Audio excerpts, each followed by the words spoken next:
Dying Light 2 is the upcoming survival horror action game developed by Techland, and is the follow-up to 2015's Dying Light.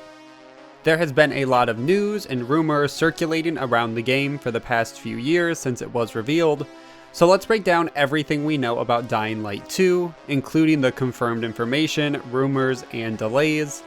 As always, the sources will be linked in the description below, so make sure to check out and support the original articles. And with that out of the way, let's get into everything we know about Dying Light 2.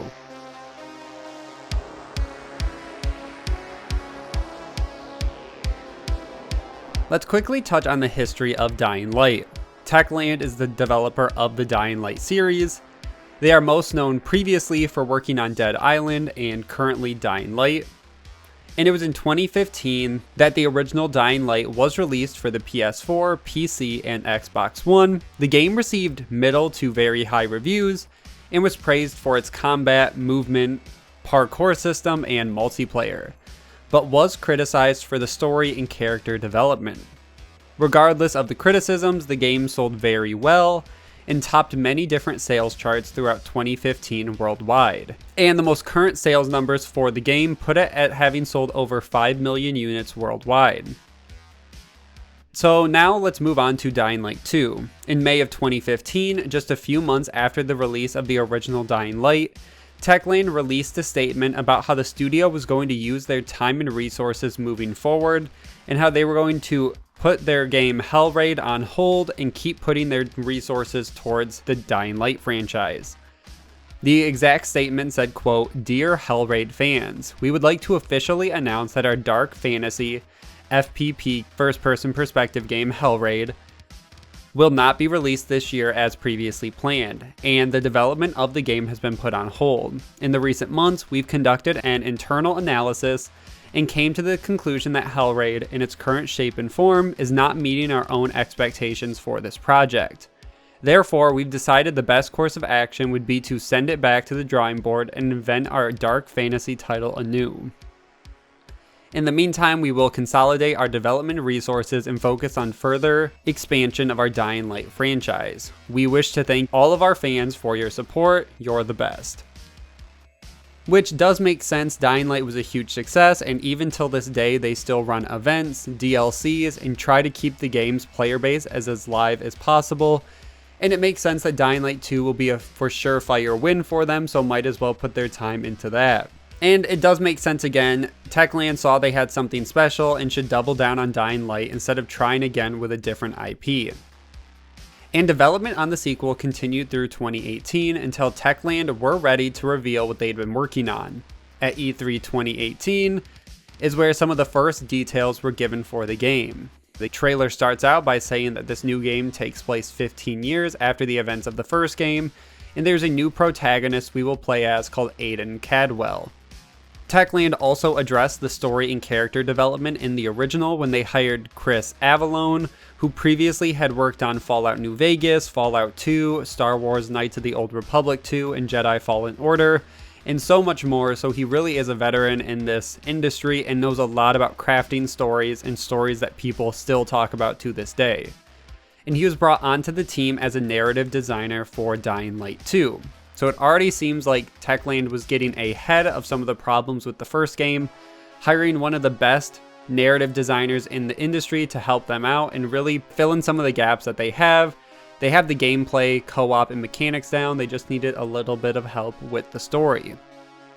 Avellone mentioned this game would be more dynamic than the original, and depending on decisions made in the story, it would change the visual look of cities, and it will have an impact on who inhabits the cities, who doesn't, if it's more smugglers, if it's people that will help you out on your journey, how the city will change. So they're really making it an interactive world this time, and it's cool that we're already seeing his impact on this game.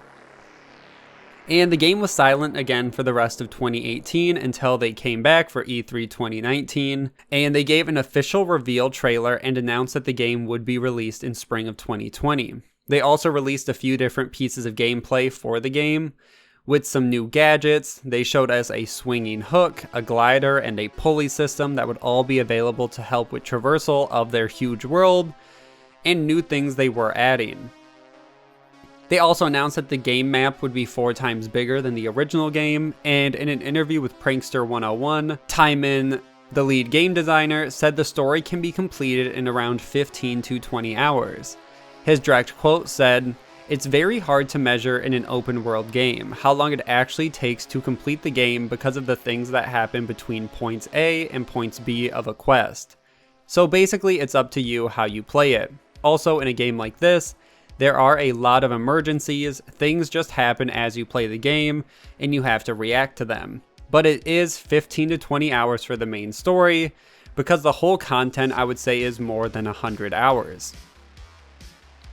Which is exciting to hear. The first game had a lot of replayability, they supported it with DLC, and I would expect we'll see something similar to this game again. And even a 15 to 20 hour main story is really good considering for the game they're going for, and I assume many people will take advantage of side quests and additional activities. Now, in terms of what consoles you can expect it on, I know for E3 2018, the game trailer was shown off at the Microsoft booth, but it is going to be available for all consoles as of now unless something changes, and they're even looking at current generation and next generation consoles. WCCF Tech was able to sit down with Chris Avallone and a few other members of the team to ask some questions about the game. The exact question I want to point out said, quote, "Dying Light 2 seems like a good candidate to become a cross-generation title.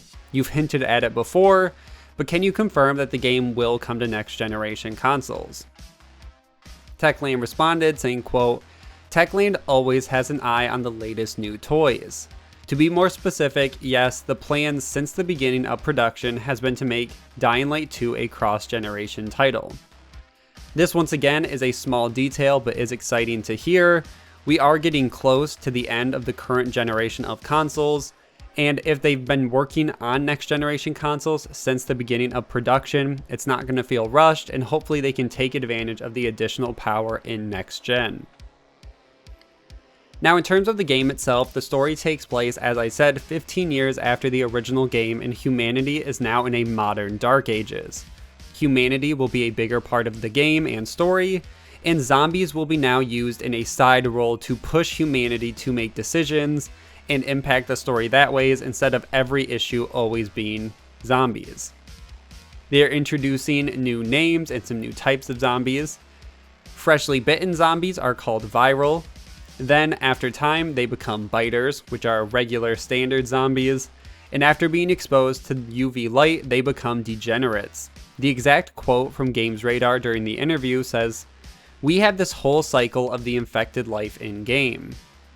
The infected start as a viral, which is someone who just got bitten and just got infected, so they still show traces of humanity, and at this point they are very quick, very dangerous, they avoid the sun at all costs.